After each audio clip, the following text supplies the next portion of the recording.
Instruction, golf news, equipment, travel, interviews, course profiles, and more.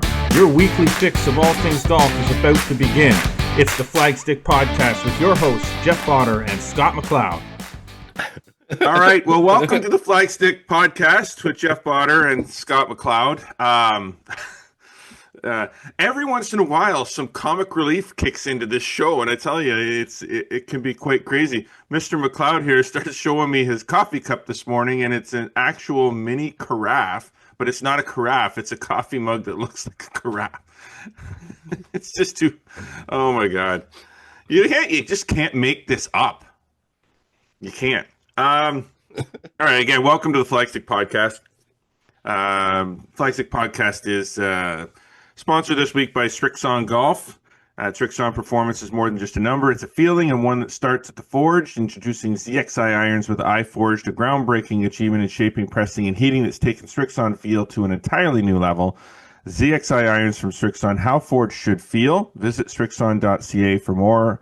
And the full lineup of Srixon products. And incidentally, Srixon just released the new ZXR and ZXR HL irons. Yep. Pretty awesome looking clubs. They fit into the game improvement category. So I'm pretty sure we'll be talking about them on the podcast at some point or another. But if you want information on that, Srixon.ca or flagstick.com. Before we get started, of course, we want you to be following us across all social media networks, Instagram, X, TikTok, and Facebook. Please subscribe on Spotify, Audible, Amazon Music, and Apple Podcast.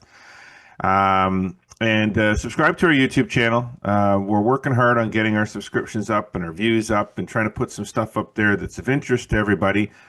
So check that out. Click the notification bell. Make sure that you never miss a single episode. What are we going to talk about in this show? Well, clothing, to speak, so to speak. We're going to talk about clothing. Yeah. We're going to talk about golf clothing of past, present, and the future. You know, kind of a whole Christmas theme. It's sure. Why not? It took them like you must need to drink more out of your carafe there, because it took you an extra 10 seconds to figure out the reference, the reference there. But moreover, what's been acceptable? How much should we actually care about? Should we even care about it? But we're going to talk about that. Let's get to our front nine, presented by our good friends at Metcalfe Golf Club. A natural setting, a pleasant challenge. Great golf season, but it's over now. It's a great time right now to think about next season and saving a little money on your golf and great golf gifts. Exciting Christmas gift specials are on right now, featuring personalized golf balls, game packages, great deals on rounds for 2 and 4, and gift cards, of course. Visit metcalfegolf.com and stay in touch with golf savings and pick up a little something for the golfer on your list. Yes, sir. There you go. It's a mouthful to start the show. You know that? I know. I just sit back, enjoy my coffee, let you talk. And wait for me to screw up. Yeah, enjoy your coffee. Wait for me to screw up so you can laugh at me, because I didn't too much. But yes, all right, I got to sip in just as I spilled my coffee on my desk. Yeah. See, if I had a craft, it wouldn't happen. There you go. See? ZXIR. Yes, exactly. Yeah. So, see, when you got a mouthful to say like that, sometimes you ZXIR. I wasn't HL. Yeah. But what it does for that company is it gives them even a wider range of irons. My gosh, yeah. And I mean, that leads into, there's a lot of equipment stuff going on right now. Been looking at a lot of stuff of late. There's still lots under embargo. There's lots coming. Let's just say that. That's a good thing. Yeah, I've been testing a bunch of different things. Let's just say there's embargoes that go all the way to March that I'm under right now. How's that? Oh, okay. So lots of products coming. A lot of people don't think there's innovation in kind of next generations. I hear it all the time, and there's certainly there's a certain amount of criticism, and people are, allowed to be critical. But I'll say this: there's always innovations. There's always things every year that sort of surprise me that companies sort of address. They might be small things, but cumulatively over time, they turn into big things. But the thing is, with all that stuff, and I mean, it's a little bit off topic, but that's fine. Is the innovation making that big of a difference in the average golfer, or is it innovation just for innovation's sake? because they have to do something year after year at in some portion of a line of equipment. Otherwise, nobody would buy anything new because nothing would be. Oh yeah, there'd be sure. no reason to buy anything other than aesthetics. So something has to change. For sure. Some little innovation, and you know, there R&D departments at the bigger companies are constantly, you know, tweaking and changing and looking at things, and everything's computer modeled now too, so that they can figure all this stuff out, you know, without actually making anything right away. So, you know, there's always got to be something that they change, some little tweak. Otherwise, this market would just kind of get stale. Yeah, and I think people have to realize they don't have to buy everything right away. That's the other side of it. But as I said, you know, just a lot of these little innovations sort of add up, and when you look back after a number of years, that's when you start to really see it. So, but anyway, stay tuned. There'll be lots of product watch stuff up on flagstick.com in the next little while. So beautiful. Okay, so here's the thing. Sorry, I apologize to everybody in Flagstick podcast listener land. Your fault. We had to take a week off from the show, not because anyone was on vacation, not because anybody was sick or anything, but in this day and age, doing what we do here with the podcast, we need the internet. It just is what it is, unless we're sitting in the same room, which we're not, because we live 200. We still need the internet. We still need, that's true, yeah, because we still need to upload it. But to record the podcast, we need the internet. Yep. I had no internet. And I had internet that was so patchy and spotty that it would have been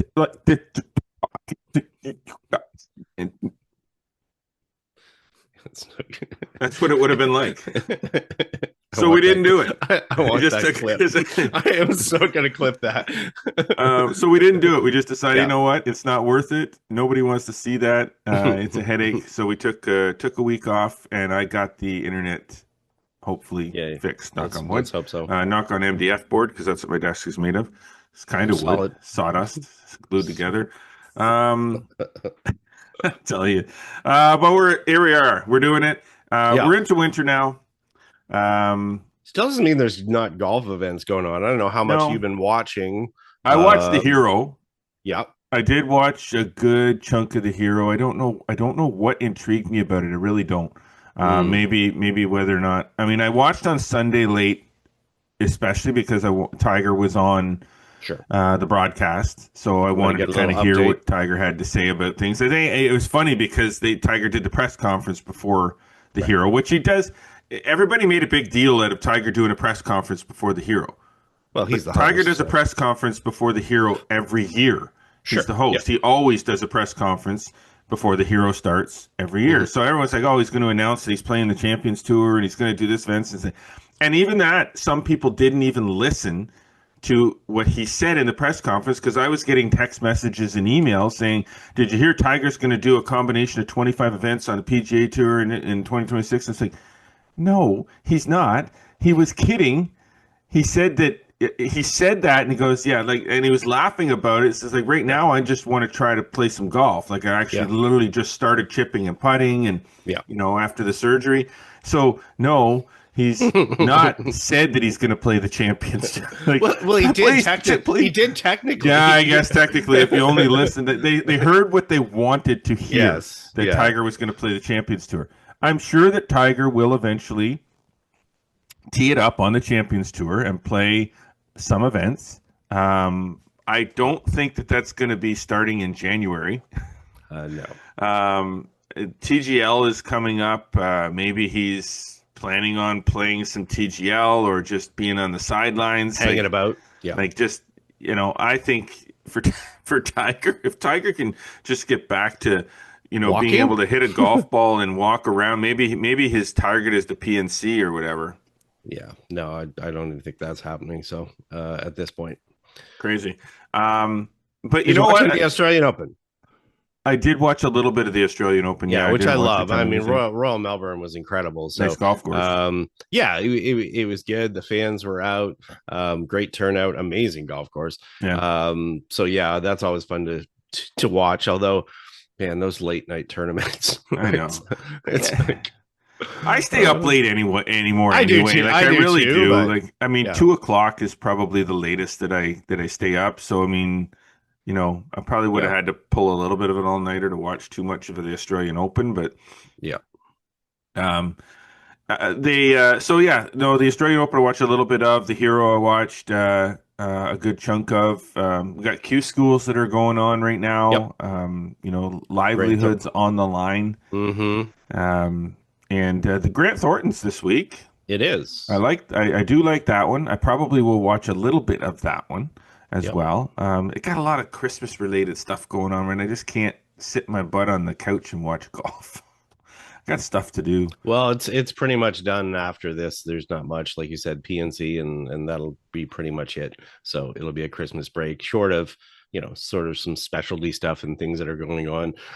Golf Channel is obviously trying to rebirth their big break stuff. So they've been starting to run some series. They actually had a replay or rematch of Oh, Kip Henley and Don Donatello from their championship match from 21 years ago. how'd How that many go? how many current I don't know, I didn't get to the end of it. How many current golfers would even know who they are? So not as much relevance for a lot of people No, for sure. So but yeah, who knows? It's silly season, so yeah. it is Oh, indeed silly season. all good. All right. Shall we dive into the discussion of Let us dive. golf clothing, dress code, golf attire, however you want to put it? I guess we'll start off with talking about sort of the historical foundation of this, the Mm-hmm. past. Yeah. Um, where it comes from. Um, you know, its formal origins, I guess. You're going back to 15th to 19th century. Mm-hmm. Um, and think about what they were wearing when golf. Like this is the evolution of golf equipment, Mm-hmm. attire. It has to happen. Golf courses. This is just Mm-hmm. a natural thing that happens. Things don't stay the same. They change. And just understand, when golf was played for at first, Hmm. it was a winter game. It was played primarily in the winter in Scotland. It wasn't Yeah. played in the summer. Played in the winter because grass was growing in the summertime. Hmm. In the wintertime, it was dormant. Like, they weren't cutting grass at Yeah. that point. So That's the the game, crazy part, eh? right. So the game was primarily played kind of in the fall, winterish, or whatever. So that sort of dictated some of the clothing as well, of what you see people playing. And it's not like they were in the mid of July wearing heavy tweed and wool and kilts, you know. Yeah. So I Well, mean, and that's sort of what we saw early well, on. and the climate too. Like the winter Right. aside, you're also Yes. talking about a game that was invented in Scotland, created in Mm-hmm. Scotland. This is where it was first played. This is the birthplace of golf. Yep. So the weather in Mm-hmm. Scotland, even at the best of times, is not balmy and shorts and t-shirt weather all the time. So Sure. that dictated a lot of it too. It's outside of the season, even when the game started to be played in different seasons. Yeah. Um, And you got to understand who was playing the game at that time. I mean, there was a certain amount of, the aristocrats. yes, but there was a certain amount of everyman. But I mean, even the everyman was, backed up by, as you said, aristocrats, upper class, or whatever, as far as Yeah. paying for matches and stuff like that. So it was the upper class that was involved with the game. Hmm. So as a result of it, they at that time, if you think about it, I mean, from a social standings and so forth, they dressed a certain way, and they just carried that over basically to the golf course. This was not anything related to a sport. This Yeah. was an activity that Yes, it they went out was. and played or whatever. So as a result of it, that's what you saw from on the men's side. You saw the those tweed suits and all that stuff, and the women that were playing, as we scheduled head into the like Victorian era, you see the long skirts and blouses and everything was like all about modesty and social standing, and Hmm. it wasn't great for a golf swing, let's just say that. So No, no, not at all. Now, at what point did this did this shift? This maybe from the shift from everyday attire, proper looking, mhm. less about comfort and performance, and more about just playing the part, and switch to the comfort era, the mid 20th century, the Arnold Palmer polo era with the Mhm. the tighter golf shirt look with the collars and the tailored slacks of the 50s and 60s. The first major step towards comfort and athletic movement and athletic function. So that was, we'll call that sort of the, in the 50s and 60s that started to make that switch. But at what point did we start to look at what you wear to golf as a dress code? I would say a lot of it happened kind of at that time, but because there had been that evolution, or there had been that change from, the tweeds and the jackets and everything in the early, and that was still carrying into the, early 1920s, 1930s, so forth. And as people began to get more relaxed, obviously golf courses started to notice that people were doing such things, and then started to go, hey, we need to kind of create some dress code or create a standard that people are going to have when they wear it. Now, understand, and this is a basis for a lot of things as we go into it, golf courses themselves determine kind of what is allowed at their clubs, especially if it's a private club, for an example, or whatever. And, their rules are their rules, and they decide to do that. But those have shifted and they have changed over the times, obviously, as certain things have been accepted differently within society as well. So, as we sort of got into those 50s and 60s, that was sort of like, we had mostly private clubs, right? We didn't have a lot of public clubs at that time. But as we started to shift to go to the public club and got away from the country clubs, and we started to get to the public golfer, well, that's when there started to be, we're talking a little bit of a divide as far as the person that was playing, what they had to wear, comfort level. It's not like everybody could afford to, buy their polyester pants and their Sansa belts and whatever. So people are going to show up with whatever they're going to show up with. So as a result of it, when you started to see those 1960s, the difference between privates and municipal golf courses, which were obviously starting to show up more, in some places, people at certain clubs, maybe boards and so forth, started to go, well, we have a certain standard here. We're going to do this. Meanwhile, I can tell you probably, in the 50s and the 60s, if you're at a country course in the middle of nowhere, they didn't care. They're just wear whatever you want or whatever. Mm-hmm. But it was more of those clubs and stuff that were trying to have a certain image.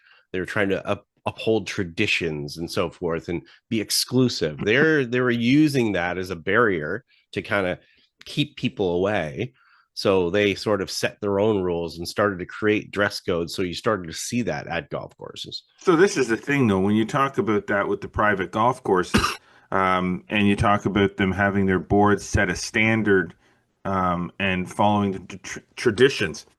This is sort of a word that's used a lot in golf that I have a difficult time with because when you talk about traditions, if you say, we're trying to follow the traditions of the game, well, the traditions of the game are what we talked about when we first started having this conversation.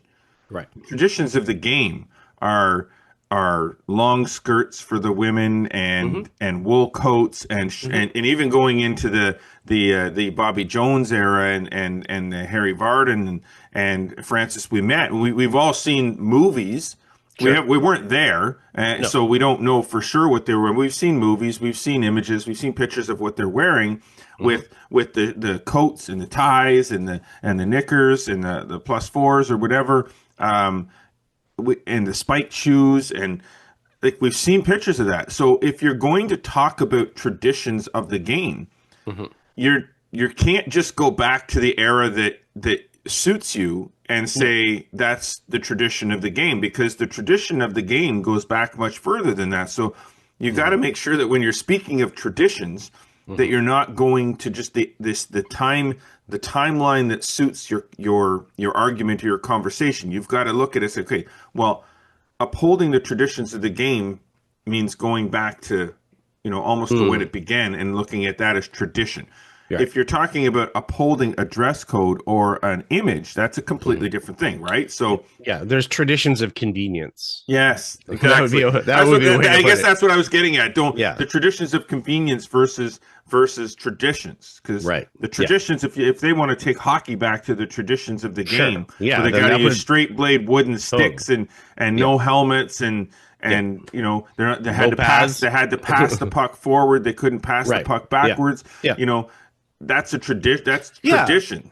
And I think that's one of the things that people have to recognize is that things will always evolve, just as, what we wear today versus what our parents wore and our grandparents wore from day to day. So, that acceptable factor changes, and that has to apply to golf as well. Because this is just the activity that's happening. I think, the gatekeeping that is done in some cases in regards to clothing, and we saw it. I mean, I can remember a time going to particular golf courses where, if you wore shorts, if you were allowed to, they had to be within 3 inches of your socks. Yeah, I was to say the top of the knee, and then the socks had to be, because I remember it was the first time that you played Hamilton Country Club.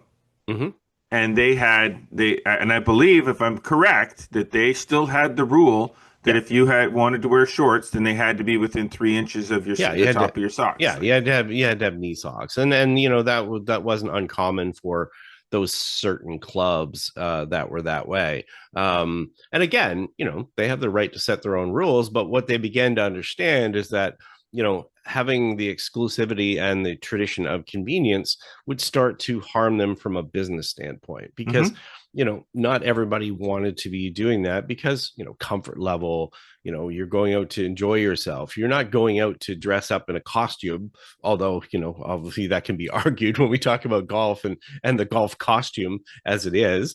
But that has changed, and you start to see that more at golf courses. But what's interesting is that I've been to places where there's absolutely no dress code, and you'd see it in most cases. People are going to obviously have a minimum standard that's there.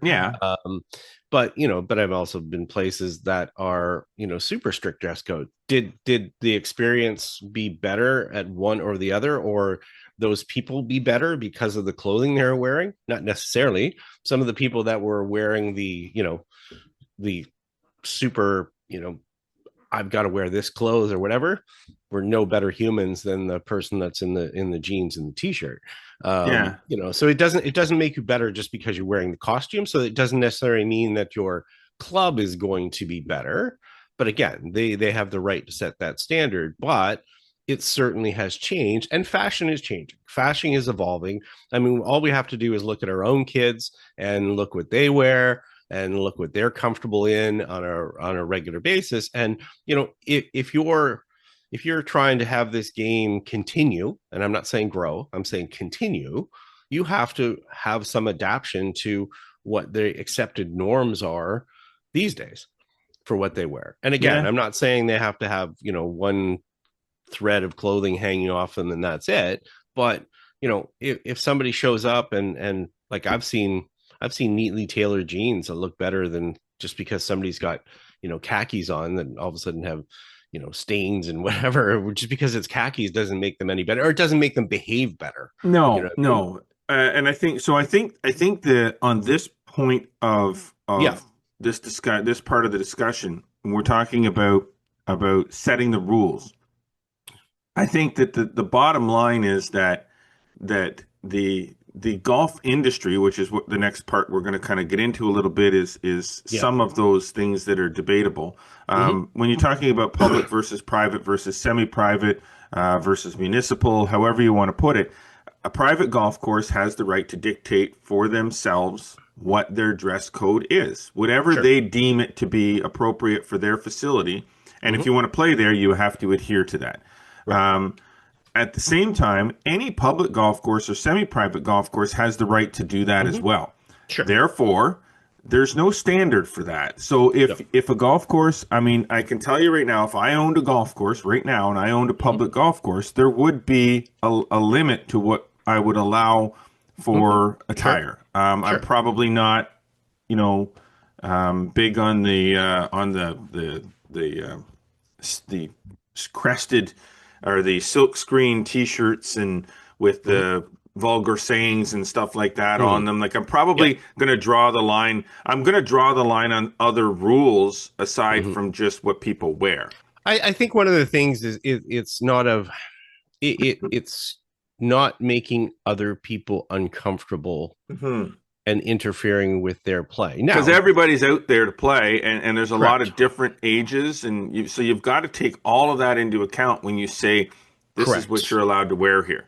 You got Exactly. junior golfers that are Yeah. 9, 10, 15, 18. You got Mhm. seniors in the 70s and 80s playing. You've got Yeah. to take into account your entire clientele. Yeah. So when the you're setting that. acceptability shouldn't be from the fashion sense. It should be more from we'll call it a morality sense. Yeah. So if all of a sudden I'm bringing my junior and they're 8 years old and some guy's got a t-shirt on that says F you, you know what I mean? Yeah, You know, maybe probably not going to like that too that's much. probably not what you want or whatever as far as their standards. But, you know, again, it shouldn't be because of a particular brand. I get a kick out of golf courses where all of a sudden, you know, oh, that logo is too big. Yeah. Like, it's like, what? You know, somebody's got it wearing a hockey crested hat and it's a little too big. Now, you know, the accepted sort of thing right now is sort of, you know, the universal expectation is that, you know, the collared shirt, you know, the golf appropriate bottoms, as we'll call it, or whatever. But you know, even those things are changing as we move along, because we've seen that on the professional tours where we saw the mock necks being worn by Tiger Woods and that sort of thing. So that sort of started to change. People like, okay, if Tiger can wear a mock neck at Augusta National, then why shouldn't, you know, whatever mid-range semi-private club in the middle of Manitoba not allow that, right? And I believe the whole mock neck thing with Tiger and Augusta National was a little bit of an issue for Augusta National at first too. Like I don't think that was just widely accepted right off the bat. I think so. So saying what you're saying, universal expectation, collared shirt, appropriate golf appropriate bottoms. Whatever the current rules on shoes are as far as spikes or no spikes. But there are some types of clothing that have started to creep into what would be considered golf attire nowadays that we are starting to see, and they're debatable, and that's perfectly fine as long as they're allowed. Then you can wear them, but that doesn't mean that everybody has to, you know, universally accept them as golf attire. Everyone's entitled to their opinion. One of the big ones right now is the hoodie, or was yes. I don't even think not, I think it's less of one now. So yeah, but yes, it's it was the hoodie. for sure. You know, Justin Thomas sort of, I think Justin Thomas was one of the ones that started it. I see Scotty Scheffler wearing them all the time now. Yeah. Tyrrell Hatton was a big one. And I had that conversation with Tyrrell Hatton, but it was like, and literally it was at an event in Los Angeles. And it was funny because at the time he was getting all the hoodie questions. We had a chat about a bunch of other things. And then I brought it up as sort of a joke or whatever. And he's like, oh man, it's nonstop. It doesn't matter. He said, I think I remember him saying like 2 years from now, nobody's even going to be talking about it. So, I mean, here we are talking about it, but on the other side of it, it's not talked about as much as a controversy anymore. No, it's not. But I mean, I would ask a question when you're talking about the hoodie. Why? I'm not saying why not. I'm not saying that why not. Okay, I'm only asking the question why. Because the reason I say why is because in all of the times I have ever seen any player on the tour, on the golf course, doing whatever with these lightweight hoodies, wearing them, they're never using the hoodie portion. No. The reason I say why is, is there a reason for it being a hoodie, or is this the industry pushing a fashion standard for the on people? So because it becomes a crossover piece of clothing. Where you're wearing a hoodie right now. Now they generally don't wear too many fleece hoodies, but it's more the lightweight or the midweight hoodies, like the Adidas ones that we gave out at the Here we are running one of the biggest amateur tournaments in the province, and we're giving away Adidas hoodies as part of the thing. Sure. And guys wore them. It's a pullover that has a hood on it. So is that an industry pushing a standard? No, trying to push a crossover where it's the on the course, off the course kind of clothing thing where you've got the hoodie, in some ways, but is there function to it? There's no function to the hoodie. No, So not unless, I mean, it can be a little bit warmer for particular situations. The hoods themselves are distracting because all of a sudden you get wind and it's blowing in your yeah, face and exactly. Well, whatever that's like my. that. I guess that's my point, Yeah, Scott. yeah, yeah, Is that yeah, it was a debate for a while. yeah, And it's not really a debate anymore. But again, my question would be, yeah. why the hoodie? Why Okay, the why? quarter zip? I got a quarter zip right here on right now. Nobody Why can is see it, and I why can is zip it? it up and be nice Yeah. and warm. Why do I have Why to have a is it hood? had nothing to do with the golf industry. It had everything to do with outside the golf industry. Yes. Was the move to people wearing athleisure wear, youth culture, wearing hoodies and stuff like So it that. was a fashion standard in the golf industry pushed upon us by the industry, not by functionality Not the or golf industry though. It came over from the regular daily street fashion, and basically right what happened is by that golf clothing companies. golf and then well, clothing companies, not Mhm. golf clothing companies. It existed But by before golf clothing clothing. companies that make golf clothing.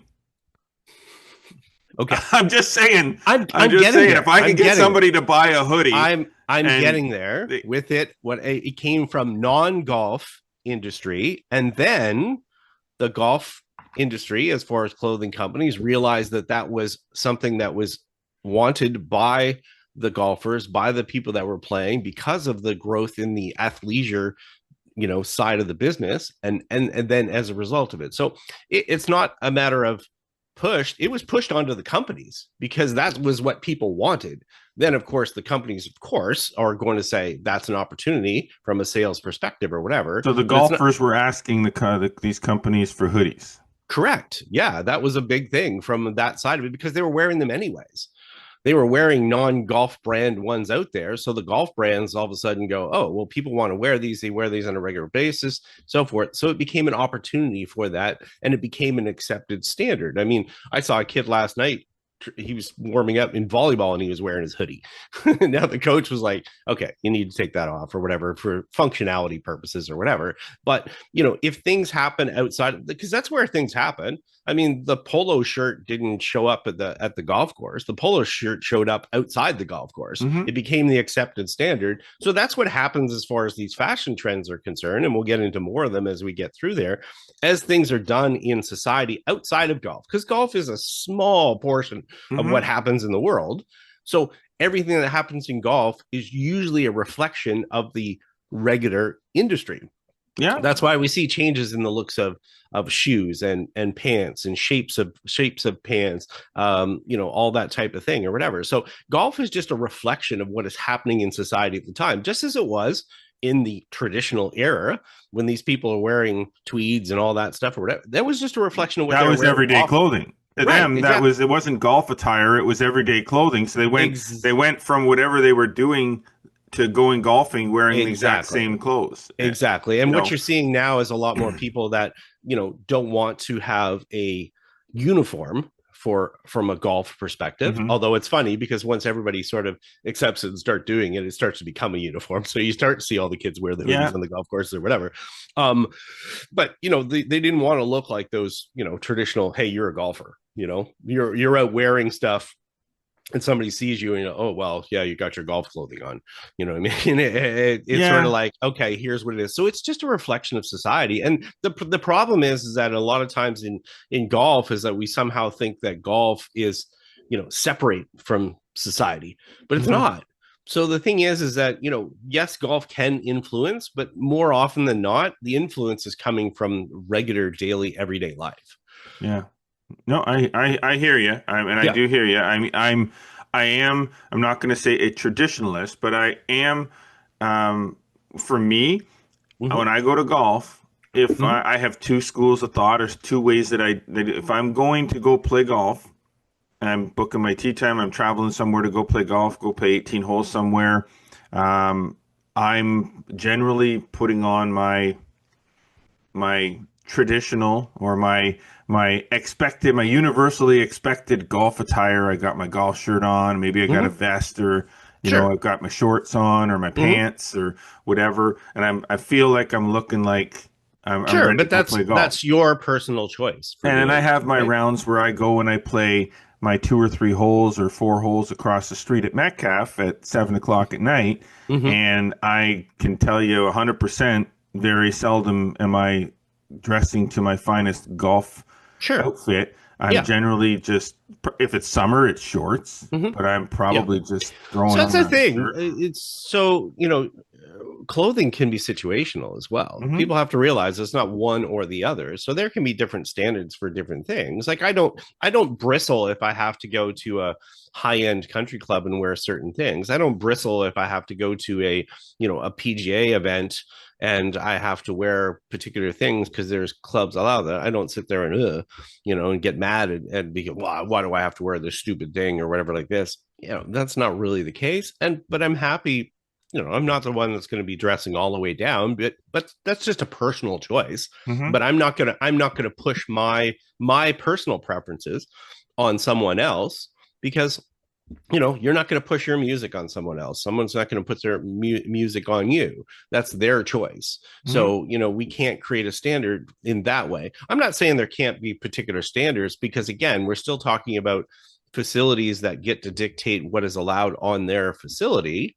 But I'm going to say that, as things have changed, they will continue to change. And, when we saw, I don't know how much time we hear, we're probably up against the clock here pretty good. But I'm going to say that, even when we saw, things changing really quickly in the mid 2010s on the LPGA Tour, and, a lot of the players are leggings and shorter skirts, and they were doing things that reflected sort of what was happening in society. Now, the LPGA all of a sudden came out with a dress code, because they hadn't had a dress code kind of before then. And it got a lot of backlash right away. But it got backlash a little bit because, and I can remember Lexi Thompson posting a picture of somebody in like bloomers and stuff like that and going, hey, here's the new LPGA dress code, right? We're just kind of joking, poking fun at it. But what they were doing was not setting a standard so much for that time. It was more setting a standard for the future and realizing, okay, we still have to have the players allowed to be comfortable, allowed to express themselves and so forth, but we're still doing things at a professional level. So we still have to maintain a particular standard for sponsors, television, viewers. So those are situations where they can't just go, just wear whatever you want. That's much different than everyday golf, where somebody is just going out and playing in their group and nobody else is seeing it. Okay, so we'll pick up on that conversation when we get back. I'll leave you with this. There was a time when we went to church every Sunday and everybody put on a suit and tie, and women dressed in their Sunday best. Now people go to church wearing whatever they feel like wearing, because I think society has realized that going to church is a personal preference as to what you wear, and that worshiping in a place of worship like that is about what you're doing when you're there, not what you're wearing. So I think that's kind of a little bit of a crossover there. We're going to take a break. When we come back, we're going to continue the conversation a little bit about the LPGA and to get into jeans and things like that, and then into what's happening in the future. So stay with us. You're listening to and watching the Flagstick podcast with Jeff Botter and Scott McLeod. How do you forge pure? With more pressure, more precision, more focus, more control. ZXI irons. Pure forged. Pure Srixon. Oh my gosh, the show is off the rails. Welcome back to the Flagstick podcast. Yes, I'm Jeff Botter. He's crazy, and we want to keep going here. Want to keep going, talking about dress code, golf clothing, traditions, and so on and so forth, and coffee cups that look like carafes. Okay, see, I'm completely whacked out now. Back Nine, presented this week by Falcon Ridge Golf Club. Fully transitioned into the indoor golf season now at Falcon Ridge. All their simulators are open 7 days a week, starting at 8 a.m. and shutting the doors at 11. Sure you are. We have they have four TrackMan simulators. I don't. Featuring over 400 golf courses, including many PGA Tour courses. We also have beverages and light food available. To book the tee times online for one of the TrackMan sims, visit falconridgegolf.ca. Before we get to talking about the controversy. Sure. You kind of posted a little tidbit there about the TrackMan that Hamilton Country Club. Don't think I didn't notice. I saw you gave that a like. Hey, maybe I'll get to play Hamilton Country Club now. I can go over to Falcon Ridge or Celtic Golf Center or Silverwoods or whatever and get in a round of golf with that, because clearly it's not going to happen on real grass anytime soon. So, Wow.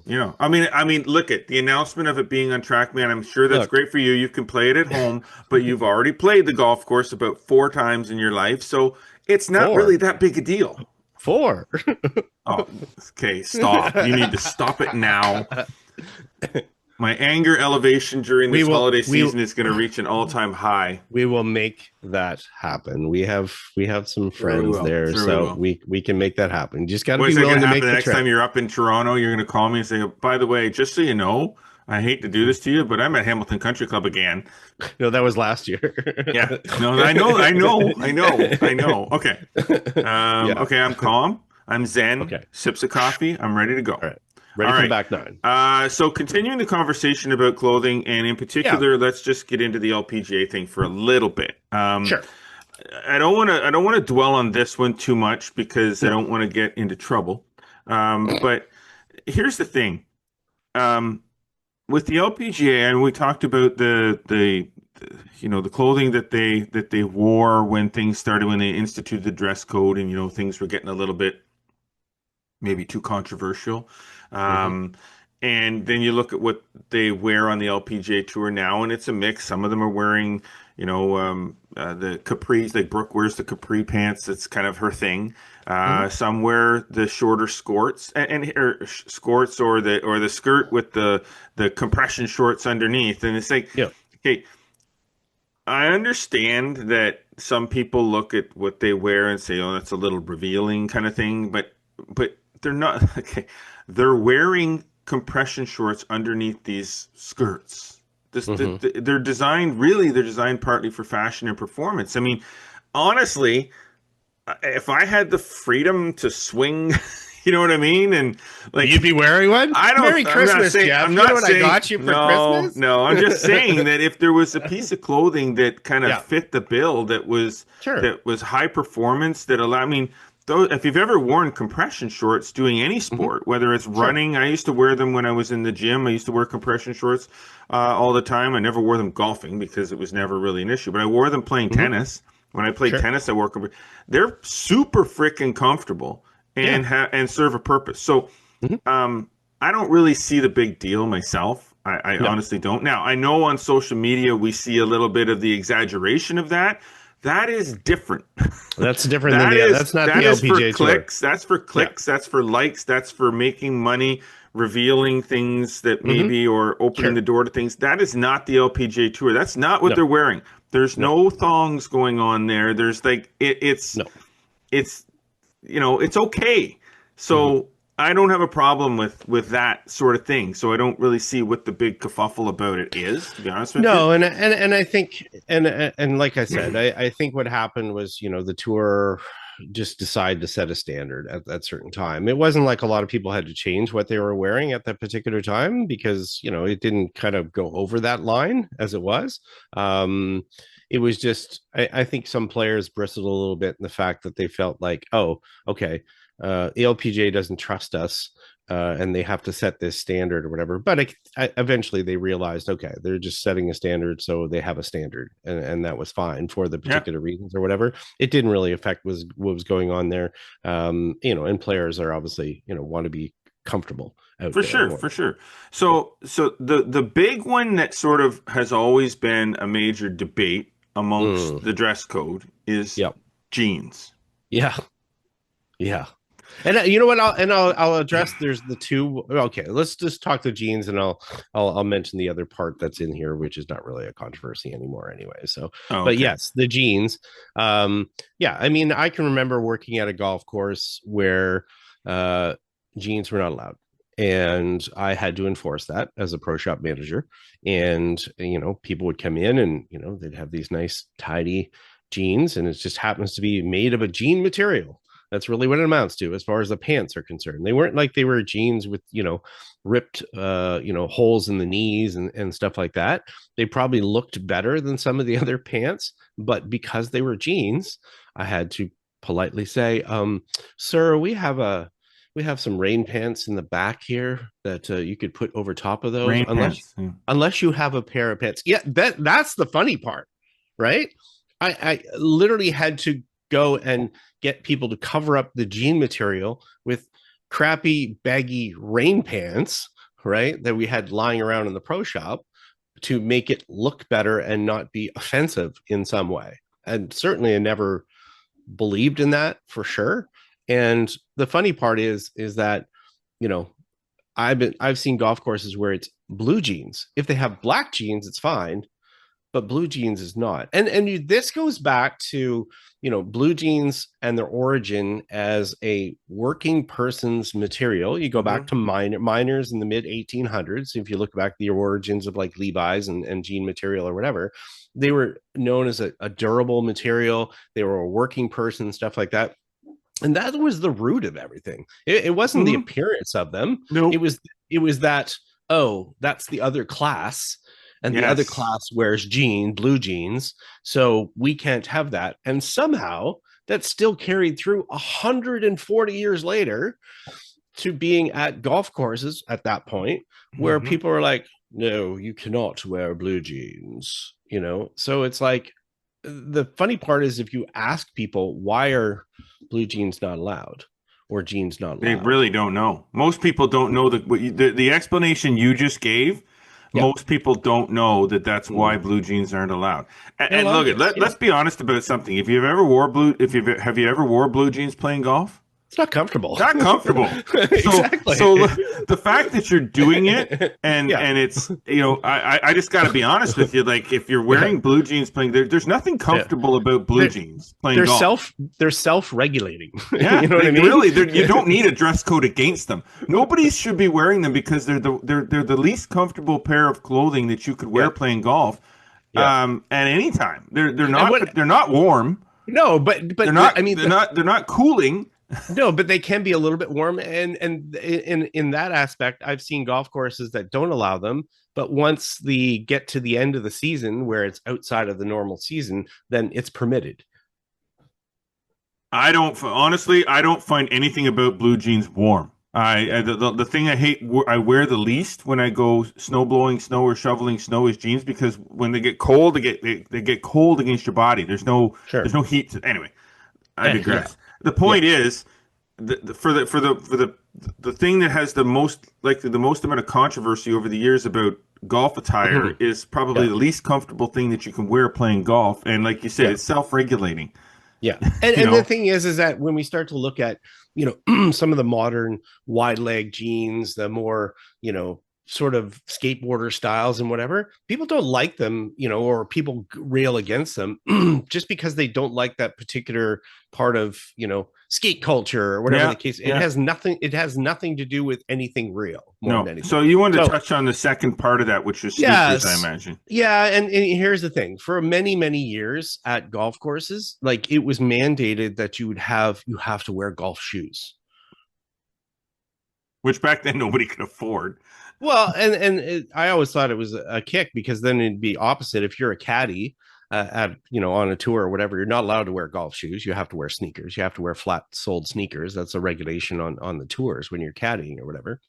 Not that you would wear golf shoes anyways, but yes, they could provide more traction or whatever. But now, because there was a change in sort of the manner of the golf industry and to go towards more casual style golf shoes, which in a lot of cases can be worn on or off. Like I have tons of golf shoes that I can wear off the golf course, and I do. That all of a sudden, don't you find it loud when you're walking across the stuff with the spikes? Well, there's no spikes on these, are spikeless ones, but I know what you're saying.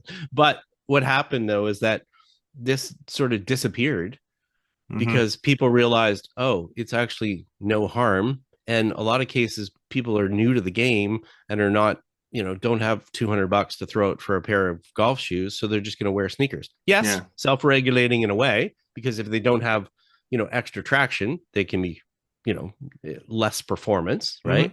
Which, you know, is marginal.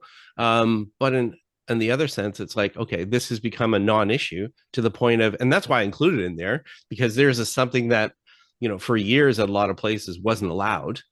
And then all of a sudden now it's like, it's not even like I put it in there and you're probably looking, what's he talking about? Sneaker ban, right? Like it literally. I knew what you're talking. I knew what you're Yeah. talking about. But yeah, but a lot of people would look at that and go, what? Sneakers are actually banned at golf courses? Yeah. They were. At one point, yes. Yeah. Yeah, at one point, but now it's become nothing, which leads us into a talk about societal expectations, which is what that is all about.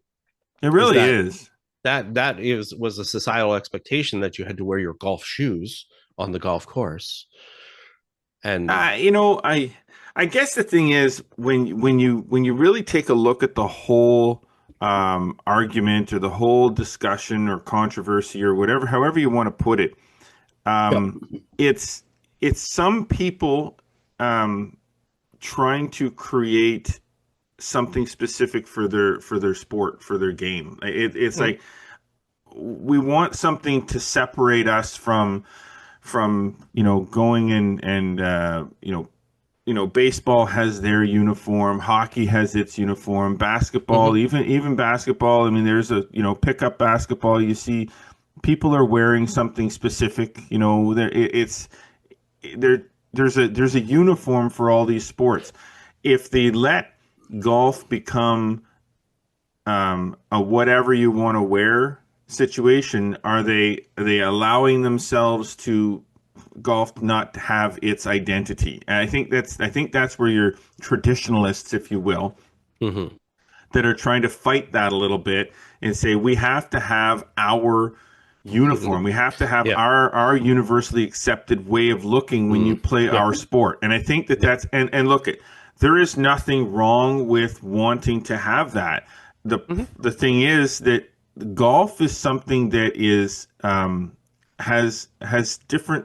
I mean, I want to call it levels, but with having municipal, public, semi-private, private, exclusively private, if you want to even go another level, there's always going to be that sort of barrier from level to level. So here's a funny thing. One of the most exclusive golf courses that I've ever played, and I'm not gonna name it, but it's a very exclusive place where once you get behind the gates, you can basically do whatever you want. And in that case, they basically have no dress code. Right. Isn't that what's the irony of that? Which is interesting because they could have went completely the opposite direction. Of course. Right? They could have said once you pass through these gates, you have to wear ironed pants and totally 100%. Black socks but it's a case of no, just do whatever you want. Don't be disrespectful to the other people in a certain way, but be comfortable more than anything. I'm not 100% sure. I got to be honest with you. I'm not 100% sure where I sit. Yeah, well, I'm the same. Am I 100% this direction or 100% this direction? Right. No, I'm kind of still somewhere stuck in the middle because for me, I am kind of that golf is a sport. Golf is also a game and an activity. I feel like golf, like other sports, needs to have some level of identity to its attire. But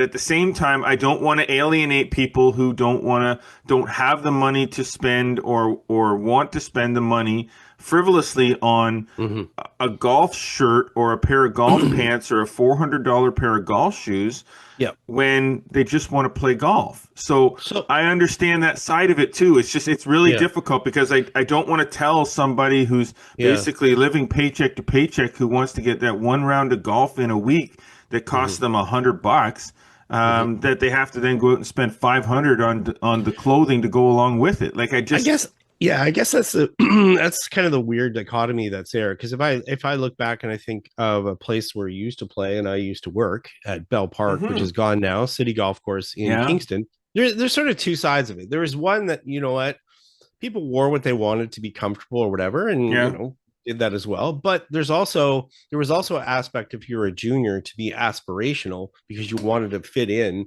So you wanted to have the nicer golf shoes. You wanted to have your saddle golf shoes and whatever. So, again, there's nothing wrong with that. But again, it's personal choices more than something that's pushed on somebody. And I think a lot of it is like, when it comes to dress codes is kind of like, why, and if a club says, here's what we're wearing, and here's what's allowed at our club, and they explain what the why they're doing it, and what's the reasoning for it, and they have a logical reasoning for it that's tied into something else, that's But perfectly honestly, fine. Scott, is there ever when it comes to golf, is there really ever a logical reason why you have to wear something specific when you golf? Well, there's no logical reason why you need to wear all white at Wimbledon, but they do.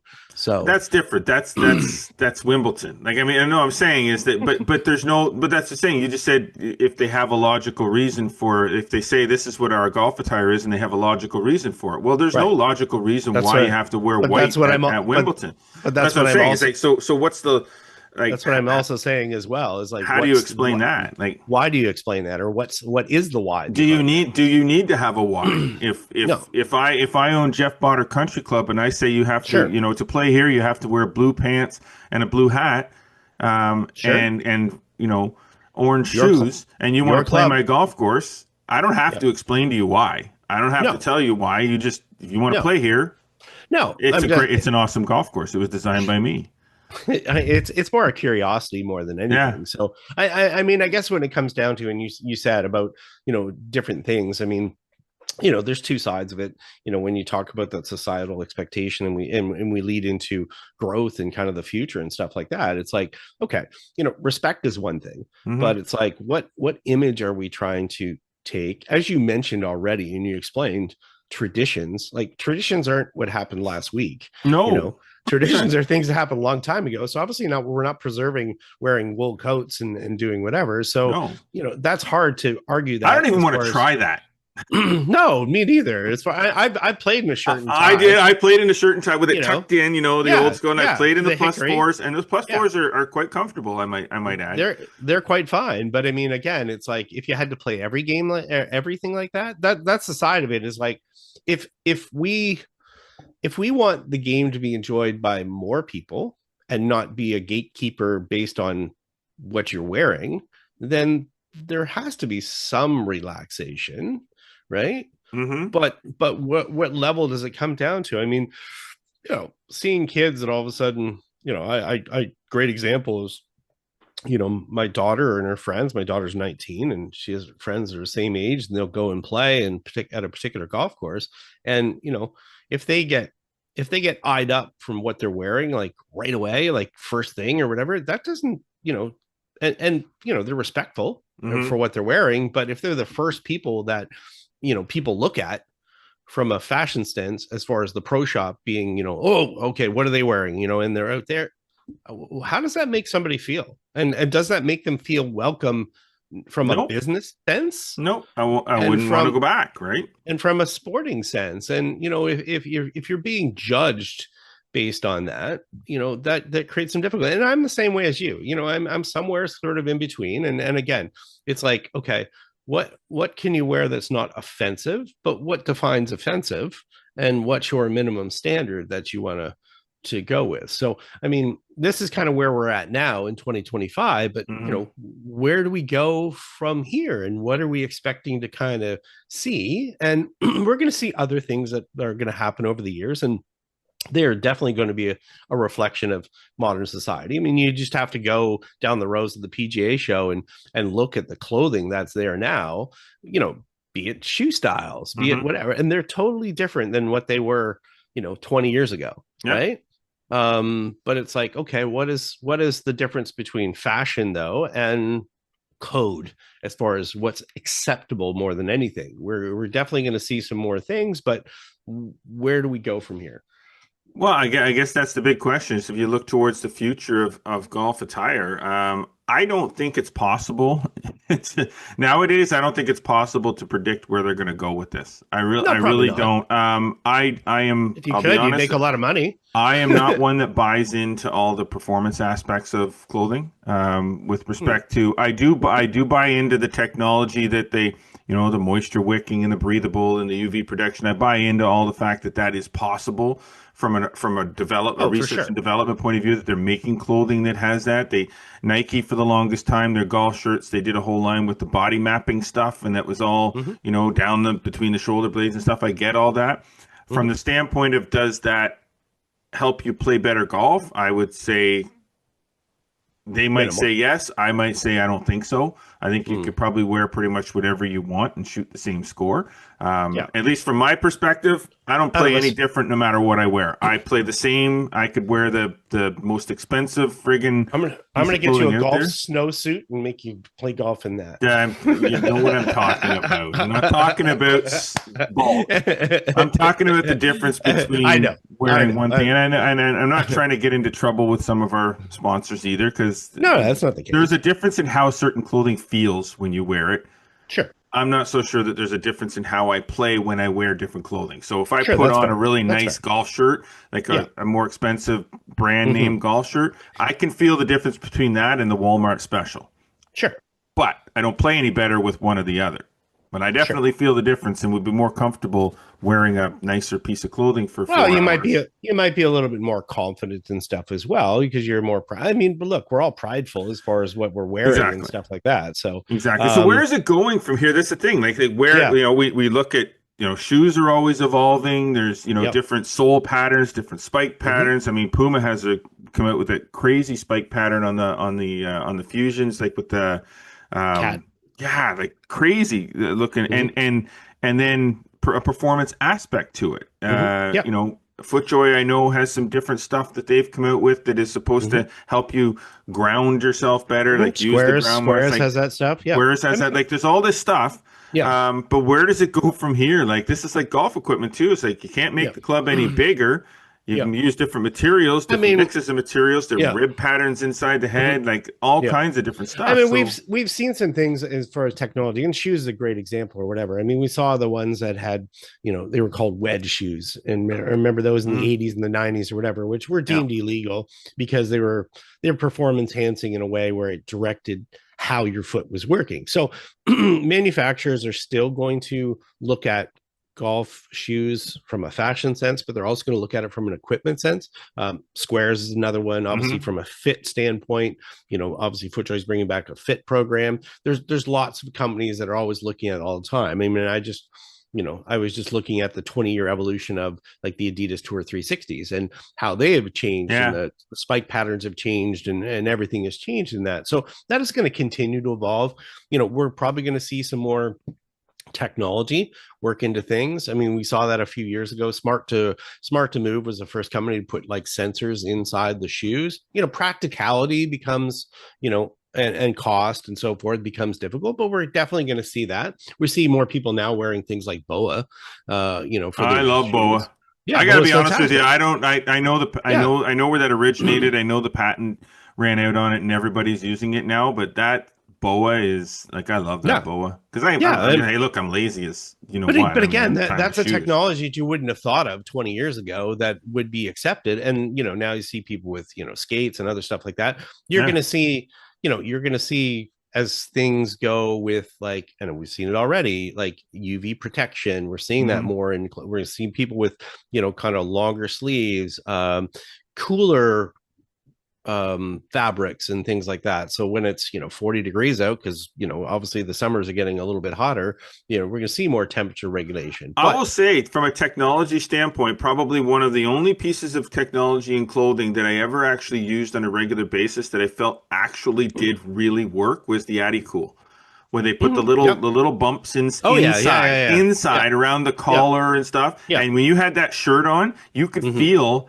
the coolness on your body. Like, that was actually really, really cool technology. Well, the whole concept with that, it would keep it away from your skin. So you had separation. So you said air that goes between. So you're going to see more innovations with that sort of thing. Love that. I mean, within the manufacturers, I mean, we go back to that Arnold Palmer sort of era, the polyester shirts and stuff. Obviously, we've seen that change as far as the materials are changed. We're going to see things that are more eco-friendly. You mentioned Adidas for an example. There's somebody that's, started to make more fabrics out of recycled bottles and so forth, just so that we're not having waste. You're seeing more organic cotton out there. You're seeing different things that are more eco-friendly. We're seeing things that are made using bamboo fibers. So you're going to see continuing innovation of that. It's a little bit different when we start to talk about style and stuff like that. You're definitely already seeing, and I've seen this, it's quite interesting as far as sizing in like shirts and stuff like that. We're going to see more unisex styles where it's not pinned in. It's like, and we saw that in golf clubs. It's like, get rid of the baby blues and the pinks. Things are a little bit more universal. And I've been in pro shops where all of a sudden, and golf stores where all of a sudden, somebody comes in and goes, and it's not just the women saying the guys, it's the guys going, man, I like that shirt. They don't want to admit it, but they're like, oh, I wish that I could wear that. I had that in the guys. So you're going to see that away as the society changes kind of, their gender norms and stuff like that. So you see a little bit more that style. We're already seeing in like places like Asia and so forth, a lot of more personalized type clothing. We're starting to see, things that are a little more customized as print on demand and all that stuff sort of comes out.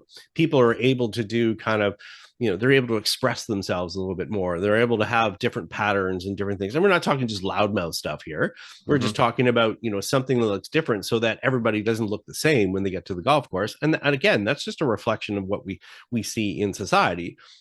Will some of those kind of bump against the, rules that are out there? Yeah, probably at some golf courses. Why not? They're going to see certain patterns or big graphics or stuff like that, where some clubs are going to go, we don't want that there. They might not explain why they don't want it there, but honestly, who cares? Like, we spend way too much time worrying about stuff that doesn't matter. I know there was a whole lot of crap that went on with Jason Day and the whole Melbourne stuff, and the Melbourne, like come on, like really, what do we care? Yet it's okay for Tiger to wear a hoodie with a big cat in the front of it. And not to mention, have you ever seen the price of one of those Sunday Red hoodies? Oh yeah, $225 for a hoodie. Yeah. Who pays $225 for a hoodie? Somebody does. They're selling them. Insane. So let's think about this though. If we look at, I got a kick out of this because and the Malbon thing at Augusta National was funny with Jason Day, because people like looked at the pants that he was wearing, which again were not the norm that a lot of people were seeing on the golf course. Yeah, but on the other side of it, go back and look what Tiger was wearing in 2004. With the wide pants and wide leg pants, and then go look at obviously what's happening as far as fashion trends that are coming from like Korea and South Asia and so forth. It's just a reflection of that. And because he looks different than everyone else who's standing on the driving range, it gets cornered out that it's like, oh, well, look what he's wearing or whatever. Well, yeah, so he's out of but I'm not so sure that the bagginess of Tiger's pants compared to what Jason Day was wearing is quite in the same realm. That said, I don't really care. Exactly. I have more problem with the track pant style pants than anything else. And even at that, I've kind of grown to allow that to get outside my head. But the first time I saw guys wearing basically track pants golfing on the PGA Tour, I kind of my spidey sense started tingling, like I just don't know if I can handle this. But I think that happens though because it's different more than anything. And what I'm saying is that as norms change, and I mean, you start to look at some of those that are being worn, people start to look at them, and as they become normal, or more normal look at, we don't even think about it, right? Mm-hmm. Yeah. So it's a case of time more than anything. But I mean, I guess that brings us back to our main question or thing more than anything, when people are talking about dress codes, like, do they need to be totally abolished, or is it a case of clubs are allowed to do what they want? But should there be more freedom? I mean, we have our opinions, but why don't we make sure that we give our listeners a chance to? No, for sure. Yeah. To kind of weigh in on that. We'll just poll the listeners. What do you think? Let us know. Maybe we'll put a poll up on social. Yeah, we'll put it on everything. And everything, and just ask the question: Should golf course dress codes be abolished? Submit pictures of stuff, maybe like the boldest, most controversial outfits that you've seen. Your own opinions. Like, I have my opinion. Should they be completely abolished? Answer: no. I think that golf courses are businesses. They have the right to set whatever dress code they choose, and you have the right to play or not play. If a golf course has a dress code and you choose to play there, then you follow the dress code, whether you like it or not. That's the bottom line. If you don't like it, don't play there. But if you want to play there, follow the dress code. My only aside to that is that dress code shouldn't be in my opinion, shouldn't be stagnant. I think if all of a sudden you go to a golf course and their dress code is on this grimy wooden board that's been there since 1974, that they might want to revisit it and look at what the societal norms are and what the trends are and so forth. And that if they are going to be welcoming in some way, and I'm not saying they have to get rid of all their standards, they just basically have to adjust them to what we see nowadays. So the other thing I would like to hear from people, not only, about dress codes and should they be abolished or whatever, I'd love to hear their reasoning one way or the other, what their thoughts are. Like, so beyond just a yes and no, what are your actual thoughts and why? What's your reasoning? And maybe it's specific to your certain golf course that you play or so forth, but that would be very interesting to hear, because we have to remember golf courses are just not in Toronto or Chicago or whatever. They're in Gimli, Manitoba, and Okotoks, Alberta, and all sorts of places. So there's lots of different things. It's not one standard. If it's a personal preference, like I said, if I owned a golf course, I would have standards. And if you ask me why do you have standards, it's because it's my golf course, and I want to blend somewhere in the middle with traditional golf attire or somewhat traditional golf attire and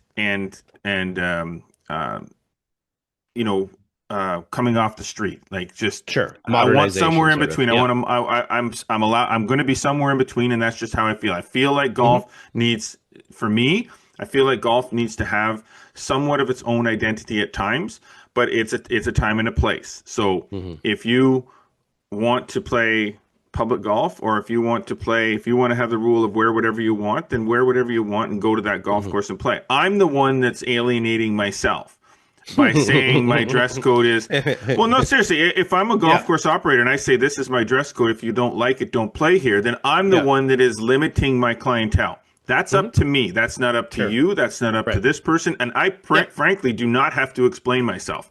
I am the one that's going to hurt my business if that comes back to bite me in the butt. If I don't hurt my business, or I'm satisfied with what I have based on my beliefs, then that's fine too. But it's not up to me to defend myself. It's up to you to decide if you want to play my golf course or come to my business. It's like any restaurant. Restaurant says it has a dress code. If you don't want to eat there, then don't eat there. But if you want to eat there, put on a tie. But I guess where the more room is, or the wider discussion would be at a municipal type facility that's owned by a town or whatever. That's a different story. The town the town has got that's your town. You can't alienate one class of people or one level of income or one, if it's a municipal golf course. If Bell Park had a dress code that said you had to have knee-high socks and stuff back in the day as a municipal golf course, that's a taxpayer facility. You can't do that. But if it's my golf course, I can do whatever I feel like, and I don't have to tell anybody why. No, but that's why I'm saying, as far as a golf dress code or a golf kind of identity, it's going to vary based on the facility. Now, it's what you choose. Do I wear, as a golf professional, I feel I have to have a particular standard to wear. I choose not to wear particular things, right? But that's my choice as far as I'm within the kind of the dress code, but that's for a professional appearance more than anything, right? So it's going to vary by each person. But you're right, as far as the municipal golf course, I think that's where the discussion is more than anything, as opposed to I get invited to X club and I want to play that X club. I wear the socks that are 3 inches short. Exactly. Short of the shorts. If I not a lot of municipal golf courses left, though. Really, like there's not around here. We have none. Yeah, we have none. Pineview was the last of the municipal golf courses that was owned by the city of Gloucester and the city of Ottawa, and now that one's it's NCC property. It's owned privately now and run privately, even though it still has NCC land. But there's no public golf courses. Bell Park down in Kingston, gone. There's nothing left. And now there might be some up in Toronto. I don't know all the golf courses in Toronto. So there's a lot of municipal golf courses in Toronto, but around here we have nothing. So everything's privately owned. And I think that changed the landscape as well, because all those golfers that are going from there have to now go to privately owned or private country clubs, so as a result of it, where's the adjustment as far as those golfers and the acceptance of them. So I guess the bottom line, the moral of the story, after all of that discussion, is if the golf course says you have to wear certain clothing, then you wear the certain clothing. And if they don't, well, you wear whatever you feel like, whatever makes you feel comfortable until somebody tells you otherwise. Yeah. And that's really what it comes down to. And norms are going to change. And, Sure clubs, if they want to be, in business down the future, they may or may not have to adjust to whatever the sound. Look, 10, 15 years from now, the societal norm may be a tweed coat and a tie and knickers and whatever. Who knows? Like, we don't know that. Or every day we creep backwards and forwards, and Sure. in what we wear. What was 20 20 years ago, which was fashionable, is now fashionable again. So who knows where this is all going to go. Golf's all just right. a reflection of society. There you go. That's just our opinions. Like them, don't like them. It's up to you. Make your own. Let us know. All right. Thanks to all the sponsors this week. Metcalf Golf Course, Falcon Ridge Golf Club, presenting sponsor this week, Strixon Golf. Strixon performance is more than just a number. It's a feeling, and one that starts at the forge. Introducing ZXI irons with iForge, a groundbreaking achievement in shaping, pressing, and heating that's taking Strixon feel to an entirely new level. ZXI irons from Strixon, how Forge should feel. Visit Strixon.ca for more and full lineup of Strixon products. We do hope that you have been enjoying us this week, hearing and watching us. Be sure to follow us across all of our social media networks, Instagram, X, TikTok, and Facebook. Subscribe on Spotify, Audible, Amazon Music, and Apple Podcasts. And don't forget our YouTube channel. Like us, click the notification bell. Make sure that you never miss a single episode ever. Get over to flagstick.com for more amazing golf content delivered there every single day. And subscribe to the Flagstick Digest newsletter, delivered to your inbox 3 days a week, free of charge. Don't forget to subscribe to it. Lots of good stuff. As always, we appreciate you tuning in. But until next week, I'm Jeff Potter. I'm Scott McLeod. Remember, always go for the stick.